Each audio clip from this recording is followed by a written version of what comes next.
دڵخۆشیت بەگەڕانەوەت ببینینەوەی دایک و باوکت. بەڵام ئەو هەموو قاب و قاجاغە نەشوراوانە چین؟ دڵگران مەبە، تۆ نەهێنشۆیت، قاپشۆری گراندی لێیە. بەدەم قسەکردنەوە خواردنەوەی قاوەیەک چێژێکی تایبەتی هەیە، لە ناکاو پیاتە ئەڕژێت، هیچ خۆت تێک نەیە. ئێوە جلشۆری گرانتان هەیە.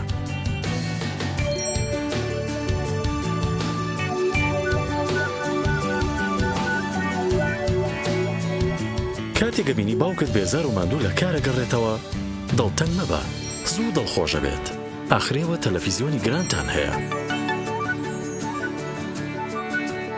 ئەگەر گەرمای بوو، ئەویش ئاسان چارەسەرەکرێت کاتێک لە ماڵەکەدا سەپلێتی گرانتان هەیە. گراند، ژیانێکی چێژبەخش و ئاسانتر.